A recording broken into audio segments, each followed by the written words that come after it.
We are back on Get Up, and last night marked the return of Giannis Antetokounmpo for the Bucks hosting the Celtics. He last played on January 23rd, 15 games ago. Boston playing without Jaylen Brown. Show you a little bit of Giannis here. Looks to be getting up and down the floor well. He had that calf injury midway through the first quarter. He's still in the game. Giannis in the post. Giannis would sub out after playing the first 6 minutes of the ball game, and then the Celtics would just take over completely with Giannis on the bench in the second quarter. Boston is up by 10, and we got a loose ball, and now we're going the other way, and we got Derek White, and then we got Peyton Pritchard. He had 25 points in this game. Celtics open up a 12-point lead. Giannis back in the ball game. His team is down 18 points. He's still got the power with the flush on the left hand. He was 7 of 18 from the floor on the night. A couple of minutes later, it's Pritchard. It's White on the wing for 3, and it's good. White would score 18. The Celtics with a 14-point halftime lead. Early third quarter, the lead is a dozen. Here's Giannis again. He would play 25 minutes, 19 points, 11 rebounds, but his team would never really be in it. Late in the third, Celtics up 14 points. That's Ron Harper Jr. Boston took 50 threes in this game, made 20 of them. Celtics go on to win huge. And I want to talk about both sides of this equation. We got Big Perk and Monica up with us early. First things first. Perk, what do we say about Giannis coming back? A lot of people thought maybe he'd shut it down. Maybe they would want to shut it down. He comes out and plays. His team gets blown out. They're 3.5 games out of the last play-in spot in the East. What do we say about Giannis this morning? Well, Greeny, first of all, good to see you. Second of all, it's always great to see Giannis on the floor. But third of all, the Bucks have shown us that we can't take them to the buffet because all they go do is continue to order salad. No one cares because they don't even know the direction that they're going in right now.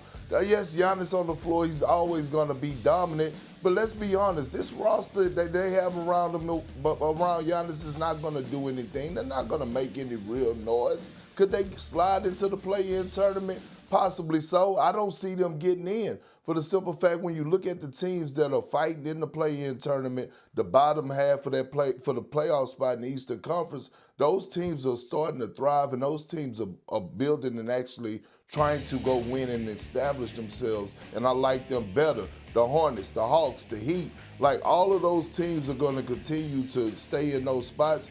Right now, it's just about Giannis and his love for the game. That's why he's there. So take these next 24 games and just appreciate him being available for the fan base around the NBA. And then wonder what happens from there. Monica, Giannis, your thoughts?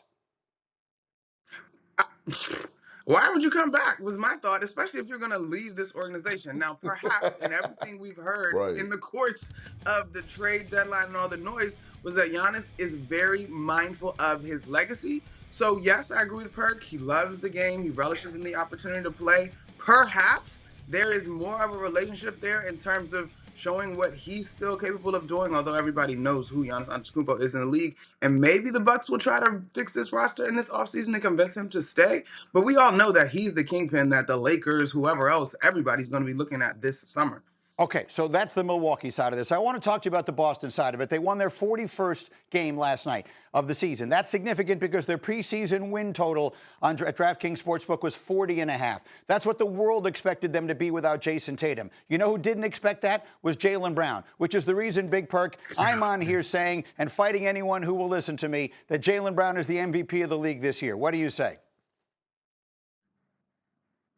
We're going to fight him together, Greeny.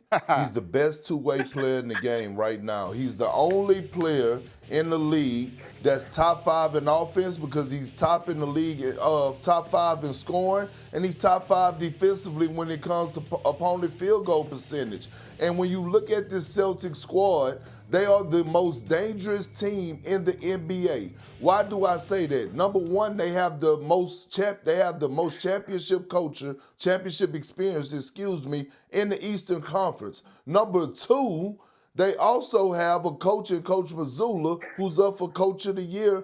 They're playing with house money. It's no expectations with this team. And so when you think about what they have with no expectations, appending Jason Tatum mixed with Jaylen Brown, a duo that has shown that they could get it done at the highest level. That's why I say that they're the most dangerous team. They have zero expectations. Let me show you the odds, because they flipped yesterday, and I'm not sure exactly what to make of this, but all of a sudden yesterday at DraftKings, the Celtics became the favorites to win the East, which makes one wonder about the status of Jason Tatum. So I'll ask you, Monica, a two-part question. With Jason Tatum, are the Celtics the team to beat in the East? And without Jason Tatum, are the Celtics the team to beat in the East? Emphatically, Greeny, I got to go yes. And I'm just going to lean on the standings, but the Celtics are the second team in the East, so you got to get through them. Right now, obviously, the Pistons are still atop of the Eastern Conference, but what I love about this group, and the only part that I disagree with on Perk, is that I do think they have real expectations now, and that's just because of who they are. But I just love the hierarchy, the understanding. Jaylen Brown has been able to thrive because everybody around him understands that this is our guy that we have to go through. And so when you talk about championship experience and championship culture and being able to navigate adversity, this team has done it. They've been to the mountaintop. And so, yes, I do think this team is incredibly dangerous coming out of the Eastern Conference. And I don't buy that the Jason Tatum thing is going to throw it off. I don't think he would come back if he felt in any way he would be a deficit to this squad. Me neither. Big Perk, help me. I've got people on here telling me the Celtics, they can't have Jason Tatum come back. They won't be able to figure out how to use him. What's the last time a top 10 player in the league was going to derail a team's championship chances? Help me with this. Let me ask you a question. Did they system change or something? Because last night, didn't they take 50-plus three-point shots? Yes. They still play the same way. They still have that AAU style 5 out, 1 in, or no, 5 out, excuse me, and you just run isolation ball and you play fast, and they spread the floor. Jason Tatum is going to be just fine. He's going to fit right into their system. By the way, I love their front court. With Vucevic coming in off the bench, I love the big fella that they have anchored in the middle down there. So again, Jason Tatum comes back, the rest of the league know it's going to be scary. Monica, 30 seconds, finish.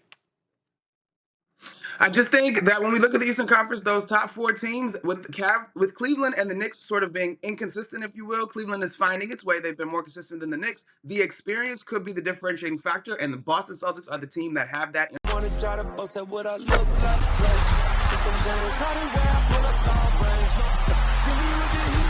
fire. It's NBA,